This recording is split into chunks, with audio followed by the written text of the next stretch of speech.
ನಮಸ್ತೆ ಎಲ್ರಿಗೂ, ಹೇಗಿದ್ದೀರಾ? ಎಲ್ಲರೂ ಚೆನ್ನಾಗಿದ್ದೀರಾ ಅಂತ ತಿಳ್ಕೊಂಡಿದ್ದೀನಿ. ಇವಾಗ ಏನಂತ ಹೇಳಿದ್ರೆ, ಯೂಟ್ಯೂಬಲ್ಲಿ ಲೈವ್ ಮಾಡ್ತಾರೆ. ಲೈವಿಂದ ಏನೆಲ್ಲ ನಮಗೆ ಯೂಸ್ ಇದೆ, ಲೈವ್ ಮಾಡೋದು ನಮಗೆ ಹೇಗೆ ಹೆಲ್ಪ್ ಆಗುತ್ತೆ, ಇದ್ರದ್ದು ಪಾಸಿಟಿವ್ ವಿಷಯಗಳೇನಿದೆ, ನೆಗೆಟಿವ್ ವಿಷಯಗಳೇನಿದೆ ಅಂತ ಹೇಳ್ಬಿಟ್ಟು ನಾನು ಇವತ್ತಿನ ವಿಡಿಯೋದಲ್ಲಿ ತಿಳಿಸ್ಕೊಡ್ತೀನಿ. ಸೊ ಅದಕ್ಕಿಂತ ಮುಂಚೆ ಯಾರೆಲ್ಲ ನನ್ನ ಚಾನಲ್ನ ಫಸ್ಟ್ ಟೈಮ್ ನೋಡ್ತಾ ಇದ್ರು, ಪ್ಲೀಸ್ ಸಬ್ಸ್ಕ್ರೈಬ್ ಮಾಡಿ, ಲೈಕ್ ಮಾಡಿ ಮತ್ತು ಕಾಮೆಂಟ್ ಮಾಡಿ ಅಂತ ಹೇಳ್ತೀನಿ. ಸೊ ಇದೇ ಥರ ಹೊಸ ಹೊಸ ವೀಡಿಯೋಸ್ ಬೇಕು ಅಂತ ಹೇಳಿದರೆ ನನ್ನ ಒಂದು ಚಾನಲಲ್ಲಿ ಬಂದು ನಿಮಗೆ ಸಂಬಂಧಪಟ್ಟಂಥ ಎಲ್ಲ ವಿಷಯಗಳನ್ನು ನಾನು ಹಾಕಿದ್ದೀನಿ. ಯೂಟ್ಯೂಬ್ ರಿಲೇಟೆಡ್ ಇರ್ಬೋದು, ಗೃಹಲಕ್ಷ್ಮಿದು ಇರ್ಬೋದು, ಮತ್ತು ಜಾಬ್ ರಿಲೇಟೆಡ್ ಇರ್ಬೋದು, ಪಾರ್ಟ್ ಟೈಮ್ ಜಾಬ್ ಆ ಥರದ್ದೆಲ್ಲ ಜಾಬ್ ರಿಲೇಟೆಡ್ ಹಾಕಿದ್ದೀನಿ. ಮತ್ತು ಇನ್ನೊಂದು ಏನಪ್ಪ ಅಂತ ಹೇಳಿದ್ರೆ, ಶಬರಿಮಲೆದು ಇವಾಗ ಮಂಡಲ ಮಕರ ಕಾಲದಲ್ಲಿ ಶಬರಿಮಲೆ ಯಾತ್ರೆನ ತುಂಬ ಜನ ಮಾಡ್ತಾರೆ. ಅಯ್ಯಪ್ಪನ ಮಹತ್ವ ಏನು, ಏನಕ್ಕೆ ಜನ ಶಬರಿಮಲೆಗೆ ಹೋಗ್ತಾರೆ ಅನ್ನೋದನ್ನು ಕಂಪ್ಲೀಟ್ ವಿಡಿಯೋಗಳನ್ನ ನಾನು ಅಪ್ಲೋಡ್ ಮಾಡಿದ್ದೀನಿ. ಸೊ ಒಂದು ಸಲ ನನ್ನ ಚಾನಲ್ನ ಚೆಕ್ಔಟ್ ಮಾಡಿ, ನಿಮಗಲ್ಲಿ ತುಂಬ ಇಂಟ್ರೆಸ್ಟಿಂಗ್ ಆಗಿರೋ ವಿಷಯಗಳು ಸಿಗುತ್ತೆ. ಸೊ ಆ ವಿಷಯಗಳು ನಿಮ್ಗೆ ಇಷ್ಟ ಆಯಿತು ಅಂತ ಹೇಳಿದರೆ ನನ್ನ ಚಾನಲ್ನ ಸಬ್ಸ್ಕ್ರೈಬ್ ಮಾಡಿ ಅಂತ ಹೇಳ್ತೀನಿ. ತುಂಬ ಜನ ನಾನ್ ಸಬ್ಸ್ಕ್ರೈಬರ್ ನನ್ನ ಚಾನಲ್ನ ನೋಡ್ತಾ ಇದ್ದಾರೆ, ದಯವಿಟ್ಟು ಸಬ್ಸ್ಕ್ರೈಬ್ ಮಾಡ್ಕೊಳ್ಳಿ.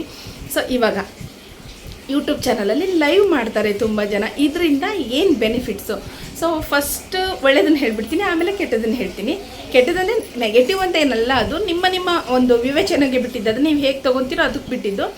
ಸೊ ಏನಪ್ಪ ಅಂತ ಹೇಳಿದರೆ, ಯೂಟ್ಯೂಬಲ್ಲಿ ಲೈವ್ ಮಾಡೋದ್ರಿಂದ ಏನು ಬೆನಿಫಿಟ್ ಅಂತ ಹೇಳಿದರೆ, ಸೊ ಮೊದಲನೇದಾಗಿ ಬಂದು ಲೈವ್ ಮಾಡೋದ್ರಿಂದ ನಮಗೆ ಒಂದು ಸಬ್ಸ್ಕ್ರೈಬರ್ ಬರ್ತಾರೆ. ಇನ್ನೊಂದು ಏನಪ್ಪ ಅಂತ ಹೇಳಿದರೆ, ನಮಗೆ ವಾಚ್ ಅವರ್ ಬೇಗ ಕಂಪ್ಲೀಟ್ ಆಗುತ್ತೆ ಮತ್ತು ವ್ಯೂಸ್ ಜಾಸ್ತಿ ಬರುತ್ತೆ. ಗೊತ್ತಾಯ್ತಲ್ವ? ಲೈವ್ ಮಾಡೋದ್ರಿಂದ ನಮಗೆ ಇಷ್ಟೆಲ್ಲ ಬೆನಿಫಿಟ್ ಇದೆ. ಬಟ್ ತುಂಬ ಜನ ಹೇಳ್ಬೋದು, ನಾವು ಲೈವ್ ಹೋಗಿರ್ತೀವಿ, ನಮಗೆ ತುಂಬ ಆಡಿಯನ್ಸ್ ಬರೋದಿಲ್ಲ ಅಂಥೇಳಿ. ಬಟ್ ಅಲ್ಲಿ ಏನಾಗುತ್ತೆ ಅಂತ ಹೇಳಿದರೆ, ನೀವೇನಾದ್ರು ಹೊಸ್ದಾಗಿ ಲೈವ್ ಮಾಡ್ತಾ ಇದ್ರ ಅಂದರೆ ಅದು ಜನಕ್ಕೆ ರೀಚ್ ಆಗಬೇಕು. ಅದು ರೀಚ್ ಆಗಬೇಕು ಅಂತೇಳಿದರೆ ನಿಮ್ಮ ಒಂದು ವೀಡಿಯೋಸ್ ಅಪ್ಲೋಡ್ ಬಂದು ಕಂಟಿನ್ಯೂ ಪರ್ಫಾರ್ಮೆನ್ಸ್ ಇರಬೇಕು. ಆವಾಗ ನೀವು ಒಂದು 3 ಅವರ್ 4 ಅವರ್ ಮುಂಚೆನೇ ನೀವು ಕಮ್ಯುನಿಟಿ ಪೋಸ್ಟಲ್ಲಿ ಪೋಸ್ಟ್ ಮಾಡಿರಬೇಕು. ನಾನು ಒಂದು ಟಾಪಿಕ್ ಮೇಲೆ ನಾನು ಲೈವ್ನ ತೊಗೊತಾ ಇದ್ದೀನಿ, ಇಷ್ಟು ಗಂಟೆಗೆ ನಾನು ಲೈವ್ ಇದೆ, ಬನ್ನಿ ನನ್ನ ಲೈವಿಗೆ ಬಂದು ಜಾಯ್ನ್ ಆಗಿ ನನಗೂ ಸಪೋರ್ಟ್ ಮಾಡಿ ಅನ್ನೋ ಒಂದು ಕಮ್ಯುನಿಟಿ ಪೋಸ್ಟನ್ನು ನೀವು ಹಾಕಬೇಕು. ಅದು ಎಷ್ಟು ಜನಕ್ಕೆ ರೀಚ್ ಆಗುತ್ತಲ್ವ, ನಿಮಗೆ ಅಲ್ಲಿ ಅಷ್ಟು ಆಡಿಯನ್ಸ್ ಬರ್ತಾರೆ. ಮತ್ತು ನೀವು ಲೈವ್ ಮಾಡೋರು ಟೈಮಿಂಗ್ಸನ್ನ ಯಾವುದೇ ಕಾರಣಕ್ಕೂ ಚೇಂಜ್ ಮಾಡಬೇಡಿ. ಪ್ರತಿದಿನ ನೀವೇನು ಟೈಮ್ ಮಾಡ್ತೀರೋ, ಯಾಕಂತ ಹೇಳಿದರೆ ಆ ಟೈಮನ್ನು ನೋಡೋರು ತುಂಬ ಜನ ಇರ್ತಾರೆ. ಸೊ ಅದೇ ಟೈಮನ್ನು ನೀವು ಮೇಂಟೈನ್ ಮಾಡ್ಕೊಂಡು ಬರೋದ್ರಿಂದ ನಿಮಗೆ ಅಲ್ಲಿ ಆಡಿಯನ್ಸ್ ತುಂಬ ಜಾಸ್ತಿ ಆಗ್ತಾರೆ, ನಿಮ್ಮ ವಾಚ್ ಅವರ್ ಕಂಪ್ಲೀಟ್ ಆಗುತ್ತೆ, ವ್ಯೂಸು ಚೆನ್ನಾಗಿ ಬರುತ್ತೆ ಅಂತ ಹೇಳ್ತೀನಿ. ಸೊ ಇನ್ನೊಂದು ಇದರಿಂದ ಡಿಸ್ಅಡ್ವಾಂಟೇಜ್ ಅನ್ನೋದಕ್ಕಿಂತ ಸ್ವಲ್ಪ ನೆಗೆಟಿವ್ ಏನಪ್ಪ ಅಂತ ಹೇಳಿದರೆ, ನಮಗಿವಾಗ ಸಬ್ಸ್ಕ್ರೈಬರ್ಸ್ ಕಡಿಮೆ ಇರ್ತಾರೆ. ನಾವು ಡೈಲಿ ಲೈವ್ ಮಾಡ್ತಾ ಇದ್ದೀವಿ, 1 ಅವರ್ 2 ಅವರ್ 3 ಅವರ್ ಲೈವ್ ಮಾಡ್ತಾ ಇದ್ದೀವಿ ಅಂದರೆ ನಮಗೆ ಲೈವಲ್ಲಿ ಅಷ್ಟೇ ಜನ ಜಾಯಿನ್ ಆಗಬೇಕು. ಜಾಯಿನ್ ಆಗಿ ಅವರು ಫಾಸ್ಟಾಗಿ ಕಮೆಂಟ್ಗಳನ್ನ ಮಾಡ್ತಾ ಇರಬೇಕು. ಆವಾಗ ನಮ್ಮ ಲೈವ್ ಪ್ರೋಗ್ರಾಮ್ಗೆ ಬಂದು ಒಂದು ವ್ಯಾಲ್ಯೂ ಇರುತ್ತೆ. ಇನ್ನೊಂದು ಲೈವ್ ಮಾಡ್ತೀವಿ ನಾವು, ಸೊ ಲೈವಲ್ಲಿ ನಾವು ಅಷ್ಟೇನು ಎಕ್ಸ್ಪರ್ಟ್ಗಳು ಇರಲ್ಲ. ಇವಾಗ ತುಂಬಾ ಸಾಫ್ಟ್ವೇರ್ಗಳು ಬಂದಿದೆ, ಅದರಿಂದನೂ ಲೈವ್ನ ಕಂಪ್ಲೀಟ್ ಮಾಡ್ಕೊತಿದ್ದಾರೆ. ಅದನ್ನು ಕರೆಕ್ಟಾಗಿ ತಿಳ್ಕೊಂಡು ಮಾಡ್ಕೋಬೇಕಾಗುತ್ತೆ. ಸೊ ಅದು ಬಿಟ್ಬಿಡಿ. ಇವಾಗ ಏನಂತ ಹೇಳಿದರೆ, ನಾವು ಲೈವ್ ಮಾಡ್ತೀವಿ, ಲೈವಲ್ಲಿ ಬಂದು ನನಗೊಂದು 300 ಸಬ್ಸ್ಕ್ರೈಬರ್ಸ್ ಇರ್ತಾರೆ.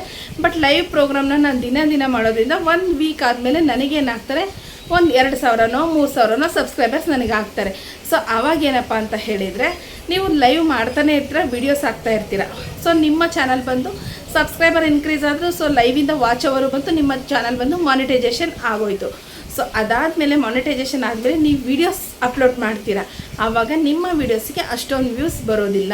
ಏನಕ್ಕೆ ಅಂತ ಹೇಳಿದರೆ, ಲೈವಲ್ಲಿ ಬಂದಿರೋರು ಲೈವನ್ನು ಮಾತ್ರ ಇಷ್ಟಪಡ್ತಾರೆ, ಶಾರ್ಟ್ ವೀಡಿಯೋಸ್ ನೋಡೋರು ಶಾರ್ಟ್ ವೀಡಿಯೋಸ್ ಮಾತ್ರ ಇಷ್ಟಪಡ್ತಾರೆ, ಲಾಂಗ್ ವೀಡಿಯೋ ನೋಡೋರು ಲಾಂಗ್ ವೀಡಿಯೋ ಮಾತ್ರ ಇಷ್ಟಪಡ್ತಾರೆ.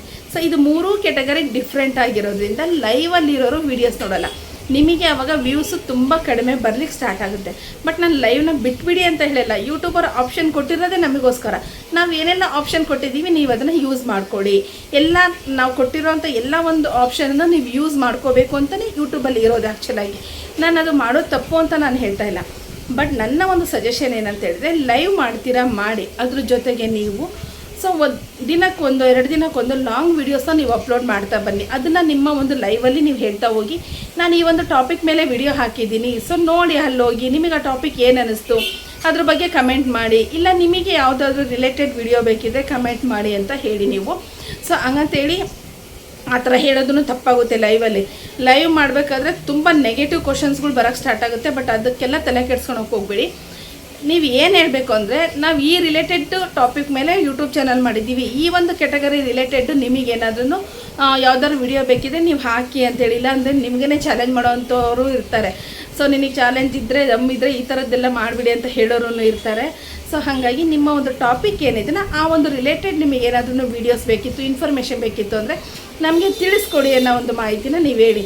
ಆವಾಗ ಏನಾಗುತ್ತೆ, ನೀವು ಲೈವಲ್ಲಿ ನಿಮ್ಮ ಒಂದು ಟಾಪಿಕ್ಕು, ನೀವು ರೀಸೆಂಟ್ ಅಪ್ಲೋಡ್ ಮಾಡಿರೋ ವೀಡಿಯೋಸ್ ಬಗ್ಗೆ ನೀವು ಶೇರ್ ಮಾಡೋದ್ರಿಂದ ಅದರಲ್ಲಿ ತುಂಬ ಜನ ನೋಡಲಿಲ್ಲ ಅಂದರೂ 1% 2% ಜನ ನೋಡಿದ್ರು ನಿಮಗೆ ಇಲ್ಲಿ ಬಂದು ವ್ಯೂಸ್ ಜಾಸ್ತಿ ಆಗುತ್ತೆ. ಅದರ್ವೈಸ್ ನೀವು ಕಂಟಿನ್ಯೂ ಲೈವಲ್ಲೇ ಮಾಡ್ತಾ ಇದ್ರೆ, ಎಲ್ಲನೂ ಕಂಪ್ಲೀಟ್ ಮಾಡ್ತಾ ಇದ್ದೀರಾ ಅಂತ ಹೇಳಿದರೆ ನಿಮ್ಮ ಚಾನಲ್ ಮಾನಿಟೈಸೇಷನ್ ಆದಮೇಲೆ ಸೊ ವೀಡಿಯೋಸ್ ಅಷ್ಟಾಗಿ ಓಡೋಲ್ಲ. ಇದು ನನ್ನ ಅಭಿಪ್ರಾಯ. ತುಂಬ ಜನ ಇದ್ರೆ ನನ್ನ ಹತ್ರ ಶೇರ್ ಮಾಡ್ಕೊಂಡಿದ್ದಾರೆ, ಅಷ್ಟಾಗಿ ಯೂಟ್ಯೂಬ್ ವೀಡಿಯೋಸು ಓಡೋದಿಲ್ಲ. ಆವಾಗ ಮತ್ತೆ ನೀವು ಅದನ್ನು ಆಡಿಯನ್ಸ್ನ ಗ್ಯಾದರ್ ಮಾಡಿಬಿಟ್ಟು ನಿಮ್ಮ ಒಂದು ವೀಡಿಯೋಸ್ನ ನೀವು ಹೈಕ್ ಮಾಡ್ಕೋಬೇಕಂದ್ರೆ, ಇಂಪ್ರೆಷನ್ ಹೈಕ್ ಮಾಡ್ಕೋಬೇಕು ಅಂದರೆ ತುಂಬಾ ಕಷ್ಟ ಆಗುತ್ತೆ. ಬೆಟರ್ ಆಪ್ಷನ್ ನೀವು ಲೈವ್ ಮಾಡ್ತೀರಾ ಮಾಡಿ, ಅದ್ರ ಜೊತೆಗೇ ಒಳ್ಳೊಳ್ಳೆ ವೀಡಿಯೋಸ್ನ ನೀವು ಹಾಕ್ತಾ ಬನ್ನಿ, ಒಳ್ಳೊಳ್ಳೆ ಟಾಪಿಕ್ ಇರೋದನ್ನ ನೀವು ಹಾಕ್ತಾ ಬನ್ನಿ. ಆ ಟಾಪಿಕ್ ಹೆಂಗೆ ಹುಡುಕಬೇಕು ಅಂದರೆ ನಿಮಗೆ ಗೊತ್ತಿರುತ್ತೆ, ಆಲ್ರೆಡಿ ಯೂಟ್ಯೂಬ್ ಚಾನಲ್ ನೀವು ಮಾಡಿದ್ದೀರಾ ಅಂದರೆ ನಿಮಗೆ ಗೊತ್ತಿರುತ್ತೆ. ಸೊ ಆ ಥರ ಒಂದು ರಿಲೇಟೆಡ್, ಯಾಕಂದರೆ ಲೈವ್ ಮಾಡೋರಿಗೆ ತುಂಬ ಜನ ಕಮೆಂಟ್ಸ್ ಎಲ್ಲ ಬರ್ತಾ ಇತ್ತು ಅಂದರೆ ಸೊ ನಮ್ಮ ಆಡಿಯನ್ಸ್ ಇದನ್ನು ಕೇಳ್ತಾರೆ, ಮಾಡಬೇಕು ಅನ್ನೋ ಒಂದು ಐಡಿಯಾ ನಿಮಗೆ ಬರುತ್ತೆ. ಸೊ ಆ ಥರದ್ದು ಒಂದು ಕಾನ್ಸೆಪ್ಟನ್ನ ಇಟ್ಕೊಂಡು ನೀವು ವೀಡಿಯೋಸು, ಲೈವು, ಪೋಸ್ಟು, ಶಾರ್ಟ್ಸು ಈ ಥರದ್ದೆಲ್ಲ ಮಾಡ್ತಾ ಬನ್ನಿ. ಖಂಡಿತ ನಿಮ್ಮ ಚಾನಲ್ ಗ್ರೋ ಆಗುತ್ತೆ. ಇದರಲ್ಲಿ ಯಾವುದೇ ಡೌಟೇ ಬೇಡ. ನೀವು ಫಾಸ್ಟಾಗಿ ಗ್ರೋ ಆಗ್ತೀರಾ, ಫಾಸ್ಟಾಗಿ ಮಾನಿಟೈಸೇಷನ್ ಆಗುತ್ತೆ, ಫಾಸ್ಟಾಗಿ ನೀವು ಯೂಟ್ಯೂಬಿಂದ ಅರ್ನ್ ಮಾಡೋಕ್ಕೆ ಸ್ಟಾರ್ಟ್ ಮಾಡ್ತೀರಾ. ಹೋಪ್ ಈ ಒಂದು ವಿಡಿಯೋ ನಿಮಗೆ ಇಷ್ಟ ಆಗಿದೆ ಅಂತ ತಿಳ್ಕೊತೀನಿ. ಸೊ ಯಾರೆಲ್ಲ ಕೊನೆವರೆಗೂ ನಾನು ವಿಡಿಯೋ ನೋಡಿದ್ರು ಪ್ಲೀಸ್ ಸಬ್ಸ್ಕ್ರೈಬ್ ಮಾಡಿ, ಲೈಕ್ ಮಾಡಿ ಮತ್ತು ಕಮೆಂಟ್ ಮಾಡೋದನ್ನು ಮರಿಬೇಡಿ. Thank you.